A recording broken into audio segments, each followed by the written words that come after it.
¿Qué es la violencia intrafamiliar? ¿Por qué se da? ¿Y por qué parece ser que las mujeres y los niños son los que se ven más involucrados en estas? Si nos tomamos el trabajo de preguntar en las calles a las personas, para ellos, ¿qué es la violencia intrafamiliar? Quizás nos responderían que son los conflictos que se presentan en las familias. Sin embargo, esta no es toda la realidad.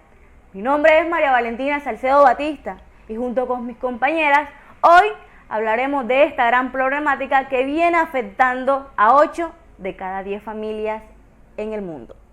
Se entiende por violencia intrafamiliar cualquier tipo de abuso cometido por algún miembro de la familia, sobre todo para dominar, someter, controlar o agredir física, psicológica y sexualmente. A esto se le suma lo patrimonial y lo económicamente, lo cual puede ocurrir fuera o dentro del domicilio familiar. Ahora bien, hay que entender que la violencia en la familia no es igual a la que se presenta en la calle, en el trabajo o en la escuela. Desafortunadamente, esta se presenta en nuestros hogares, donde deberíamos sentirnos más seguros. El maltrato, como en cualquier forma de violencia, es un acto de cobardía y en ningún caso se justifica. La violencia se puede manifestar de diferentes formas o tratos, como gritos, insultos, burlas, ofensas, silencio, indiferencia, castigos y golpes. Y en el peor de los casos es donde se presenta la violencia sexual o la privación de la libertad. A esto se le suman las lesiones que puedan desencadenar un homicidio.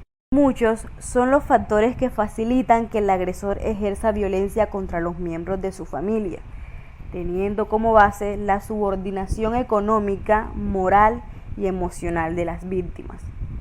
Igual si el agresor tiene alguna adicción o problema psicológico, incluso si presenta problemas laborales, entre otros.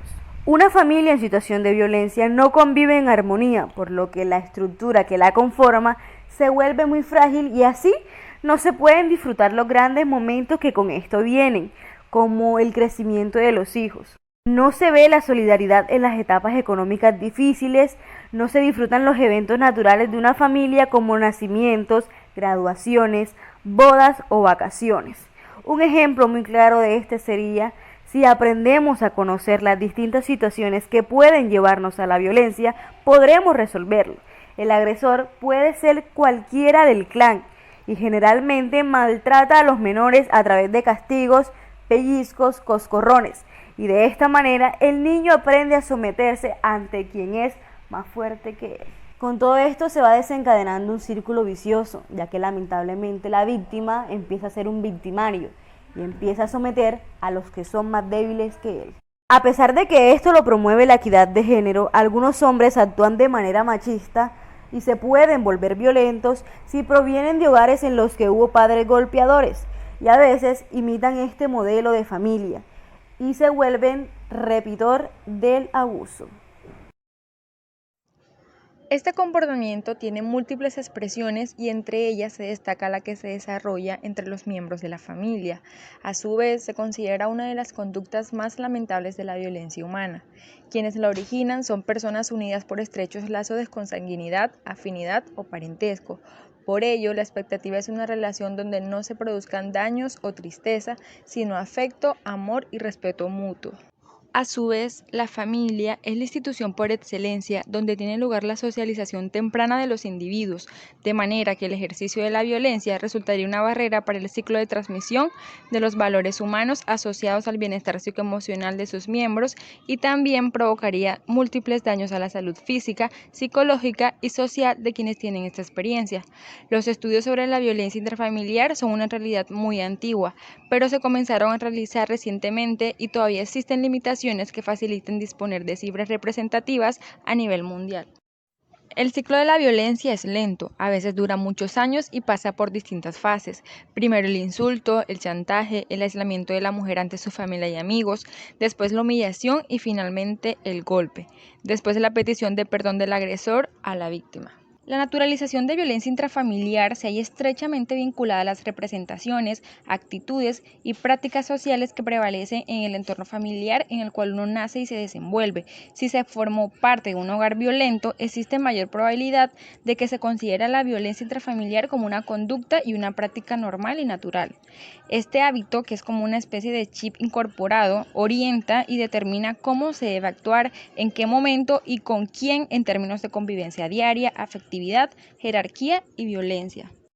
De alguna forma, esta sociedad está basada en un contexto cultural patriarcal, donde el control y el sometimiento de las mujeres, incluso a través de los medios físicos, ha sido no solo tradicionalmente tolerado, sino también legitimado. La cultura machista lleva consigo el sentido de supremacía de la posesión del hombre sobre la mujer, considerada como inferior, a la cual entre otras cualidades se le asigna la docilidad y el sometimiento del varón, especialmente dentro del matrimonio o de la convivencia en pareja.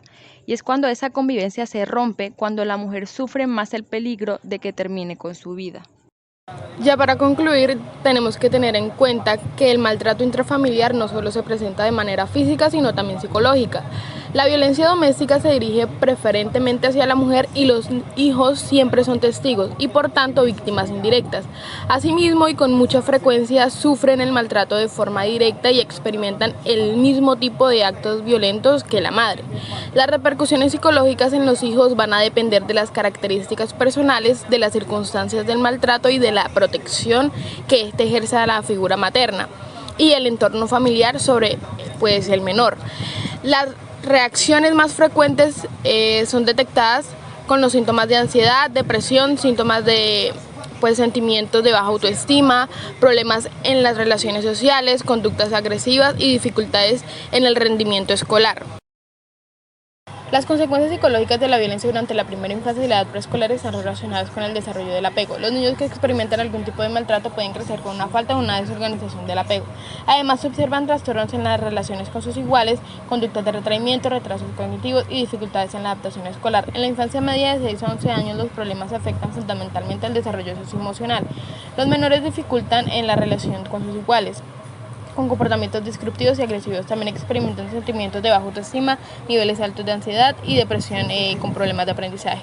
Los síntomas más frecuentes en la adolescencia están relacionados con actitudes de responsabilidad excesiva, sobre todo en el hogar, con niveles bajos de autoestima, con una aparición de conductas agresivas y un déficit en el rendimiento académico.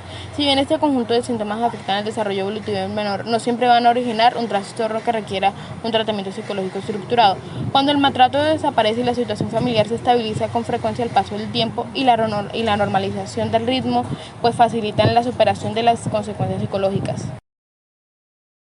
Por último, cabe resaltar que los actos comunes de maltrato psicológico son insultos y amenazas de agresiones físicas y de muerte, humillaciones, desvalorizaciones, aislamiento social y familiar, penurias económicas, infidelidad, amenaza de lanzamientos de objetos y agresiones sexuales.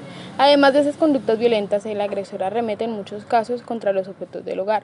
Esto es tanto en el maltrato físico como en el psicológico. La distinción entre el maltrato físico y el maltrato psicológico se realiza en función a los actos cometidos por el agresor y esto no es en función a sus consecuencias.